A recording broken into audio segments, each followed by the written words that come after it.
a quick work in progress video for a customer who has contracted with me to construct a ruined city from the Imperial Sector box set from Games Workshop, as well as adding in some Armorcast pieces. I primarily wanted to check on the layout of the Armorcast pieces as they present some challenges and opportunities that the normal Imperial Sector doesn't really offer. So first, a quick overview of what I've done with the Imperial Sector. The Imperial Sector sprues comprise basically enough materials, at least according to the box, for one large building and 3 smaller buildings. And so what I've done is I've taken some extra plasticard and I have added in some decorative bits to it, and I've added those into various building sections and basically added in 10 or a dozen or so new wall sections so that I could expand the set to make really one quite large building here. This is 3 stories with an upper balcony, and then say 2 medium-size-ish buildings, and then 2 relatively small buildings to get more like 5 buildings out of the set. Just to give you an idea, if you have not worked with the Imperial Sector building sprues before, that this is just about using every piece in the box. This is what's left in the box, just to give you some ideas. Some chip pieces I'll use as rubble, some decorative archways and braces, and of course some of the lamps and such that have not yet gone onto the bases and ladders. The couple things that I saw, I won't take credit for, I saw on another site, was using some of the wall pieces that normally decorate the ledges and the walkways to form like a railing, to use those as a fence for one of the sections. I thought that looked really nice and gives you some enhanced defensive positions when you're playing 40K. And overall you can see that some of the larger buildings don't have a backside in terms of back corners, and this is going to be a large pile of rubble that will I'll probably mold with some foam underneath and then rubble on top of to mimic the weight of the destroyed building sections that should be in the back. So moving from there, the real discussion is the Armorcast pieces. Now there's several things that are not actually laid out at this point. One's like a radar dome, a radar dish, a armored bunker, a few other pieces, some tank traps. But those will be pieces that will be placed on the Games Workshop Citadel battle board itself, freestanding, and doesn't need to be based. The pieces that need to be based are the Armorcast pipeways. And the pipeways, actually, I just wanted to say that I think Armorcast produced a fairly nice set of pieces here. They're fairly versatile. The pieces, just to give you a little sense here, I don't have any affiliation with Armorcast. This is not meant to be an advertisement for them, but I try to give people credit where credit is due.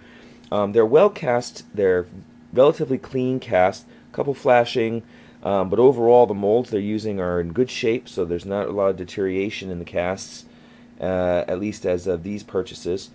And the unions have various union heights, so that you can, if you buy enough of their pieces, they're not necessarily cheap, but they do give you the ability to create, say, like a 4-way junction.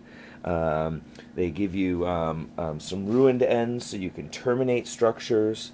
And so what I did is I thought I'd take the manufactorium section here with the smokestack, and I created a little side vent there as well, and make this a focal point. Let me pan back here a little bit, sorry, I'm getting a little close. Make this a focal point for the industrial aspects of the city, so to speak, and have a couple of the ruined termination points here, the propane tank, another gas junction here, and have this terminating pipeway fixed to this board. Have these pieces in the center free, and then on this board do the air vent, the pipe walls, and the other pipe walkways, and have them fixed on this board. Then when you go to set it up, you'll take these 2 boards, pan back again, you'll slide these together, and you'll then insert these pieces to make the visual connection, and your set would be ready to play with. And Of course, this will be fixed over here, so you'll be really tucking the boards. You'll be tucking the boards in to make that joint. So what that does is that gives you a pretty complicated arrangement on this board. I really had trouble trying to fit these pieces on the boards because they're so long. I mean, these are 6 inches long or more, and so these are stretching to the edges of these boards. Just to give you perspective, these are about 12 by 12. This is slightly less than that. This is like 12 by 10, 12 by 10 or so. But I thought that gives you some nice flexibility for layout. When you go to place these, you wouldn't have to place these together. These pieces in the center here could be removed. They'll be painted on the inside edges, and so this could be a freestanding structure, relatively believably so. And then you have quite a bit of flexibility, of course, in rotating this so that the way it sits on the board can vary up to your decision. Now, looking at this GW battle board set, thinking of a 4x6 with those hills that are on it, you have to take into consideration that their battleboard modular set has several permanent hills installed. This will be probably the maximum number of bases that you could fit comfortably on there, with some of the extra pieces that are going to be included in this final project, which includes the Imperial landing pad, which is not shown, and again a few more of the Armorcast pieces, such as the armored bunker, some dragon's teeth, etc. So, just wanted to give you, the particular customer that this project's being done for, a little view of the Armorcast pipeway setup that I've created. Make sure that that meets your approval, and also just to give some other customers an idea of how you can use the Imperial Sector, adding in a little bit of plasticard for yourselves, or of course give you some idea of some of the creative ideas that I bring to it in terms of the layout, and really stretching the Imperial Sector to its fullest to get the most out of it.